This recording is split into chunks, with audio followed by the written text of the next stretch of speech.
Hey guys, this is Sandy. I'm a licensed realtor here in the Central Florida area. I'm also a licensed loan originator, which means I originate mortgage loans and I also do real estate. So the two come together. Anyway, today I want to do a video on how to stock your Airbnb.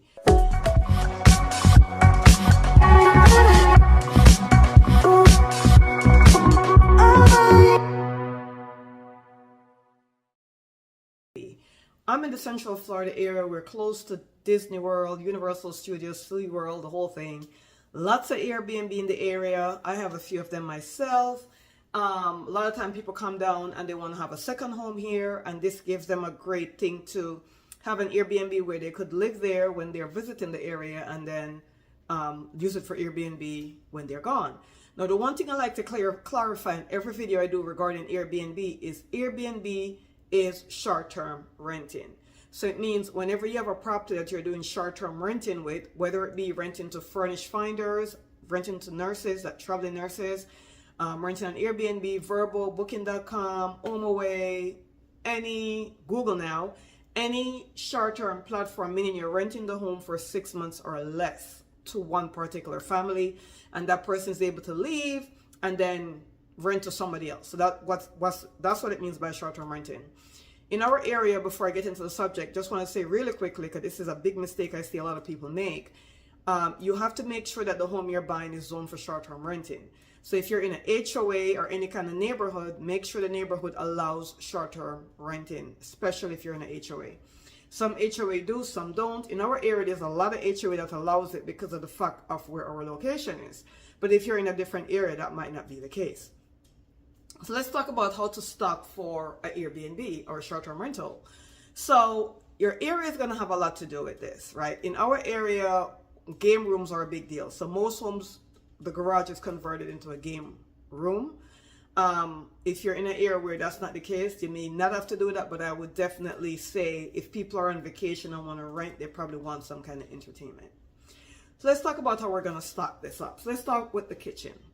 A well-stocked kitchen will do very well on any short-term rental platform, whether it be Airbnb, Vrbo, or anything like that. So you want to make sure you have a full supply of a lot of things, cups, dishes, utensils, and you want to have enough of it. So if you have a home and you're saying my home sleeps 8 people, then you need to have utensils, a two-way supply for 8 people, which means you want to have 16 of everything, right? Because something could break. So you want to double the amount that you are occupying. So if you're saying my home is going to be able to comfortably sleep 8 people, then you need to have 16 plates, 16 dishes, 16 cups, 16 saucers, 16 spoons, 16 forks. You get the drift, right? So those are the main core. And I see it so many times where we go to an Airbnb and they have like, very sketchy, very small amount of anything.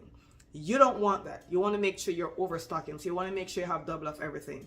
Same thing goes for when it comes to kitchen cloth and pot holders and that kind of stuff. If you're sleeping 8 people, then you want to have at least 4 dishcloths, 4 pot holders, 4 of those small essential things.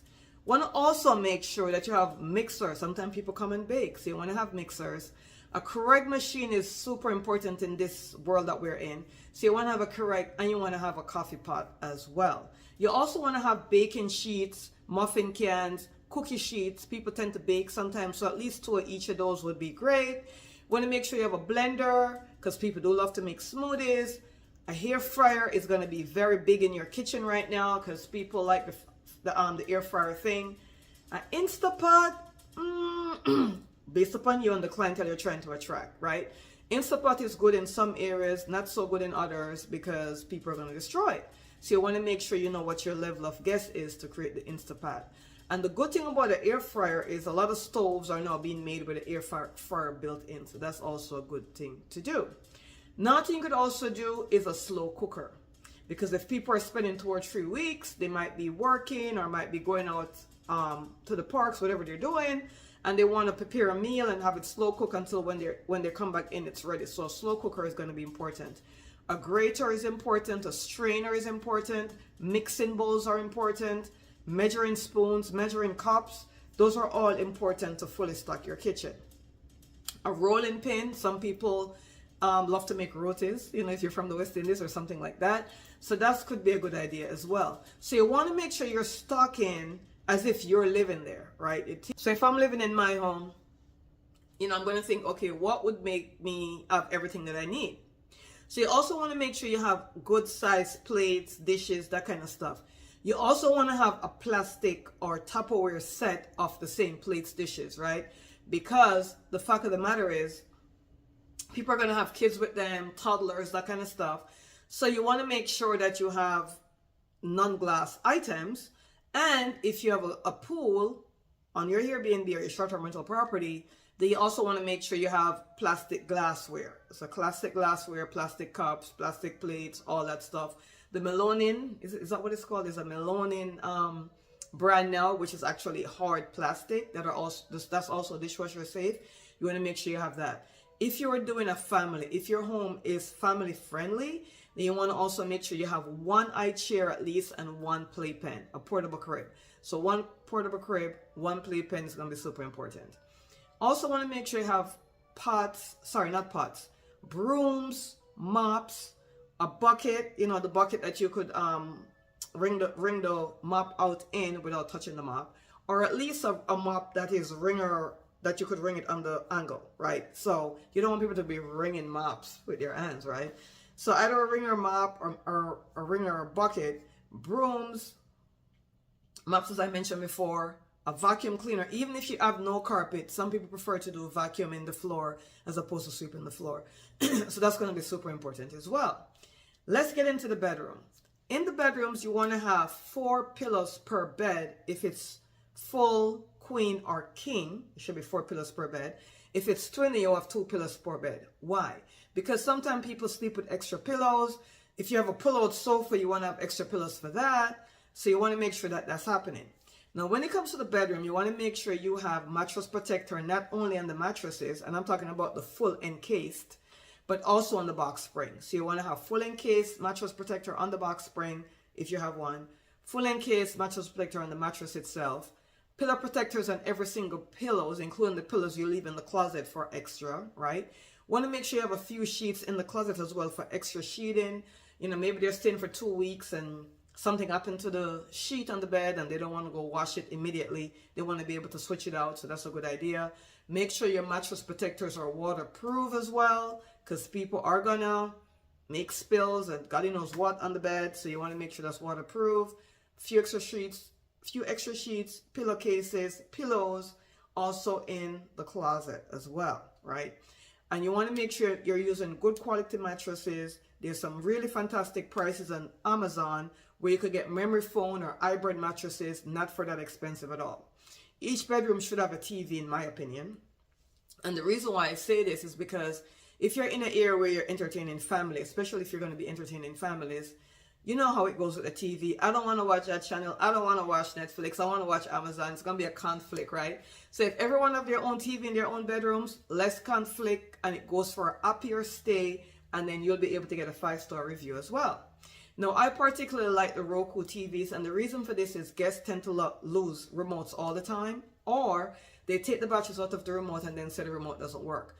They always take the batteries out for their own personal use. See it happen all the time. So one thing with Roku TV is Roku remotes always operate all the TVs. So if the living room remote is missing and there's a Roku remote in the bedroom, they could use that and work the living room. Excellent. You don't have to rush over there to go replace to give them new batteries or replace the remote immediately. So that's why I like Roku remote. So I like Roku TVs, but it's completely up to you. Same thing with Fire Stick, I believe. I believe Fire Stick could use the same remote on all the channels, I think. I do Roku, so I'm going to stick with that. I don't want to give false information, right? So TV in every room. Also a good idea is if you're in an area, well, any area you're in, a ceiling fan in every bedroom would also make sense because we have the same problem.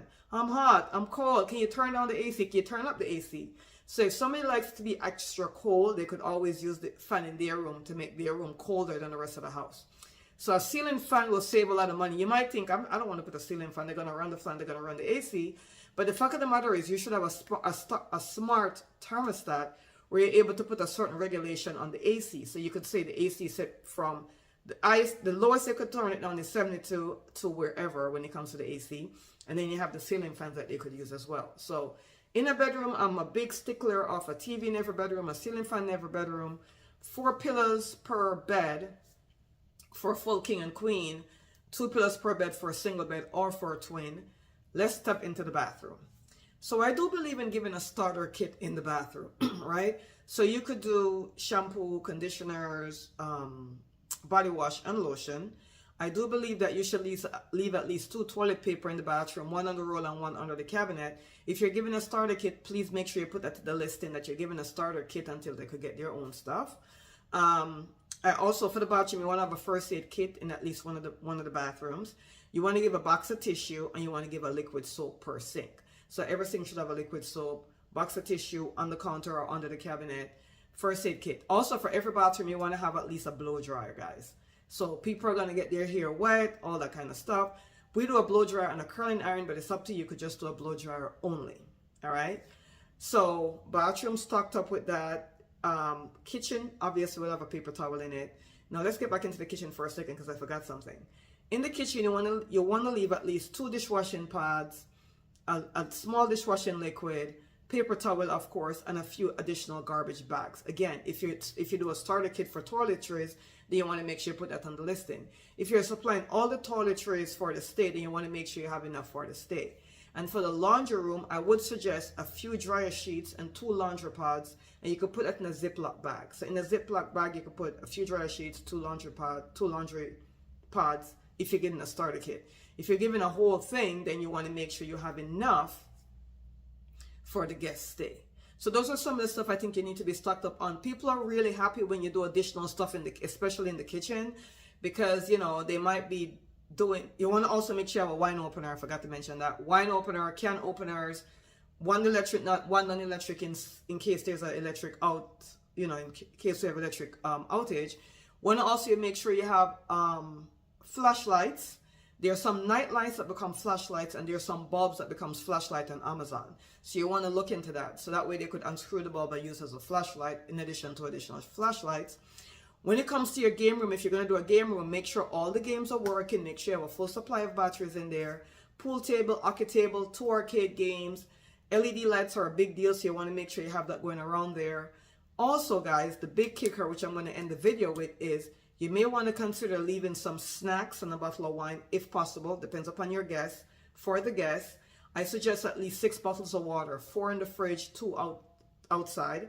Also, if you're gonna have a Keurig machine and a coffee machine, I suggest leaving a starter kit of coffee, K-cups, sweeteners, and creamers. That will put you above and put you ahead a lot of different other places. So if you want to stand out with your short-term renting, especially if you're in a competitive area like our area, those are the stuff you'll use to kind of stand out from everybody else. Thank you so much for listening. Again, my name is Sandy. I'm a licensed realtor here in the Central Florida area. If you want to talk about this further, feel free to give us a call or send us a text. Our number should be above somewhere there or somewhere below as well. Thank you so much for watching. See you in the next video.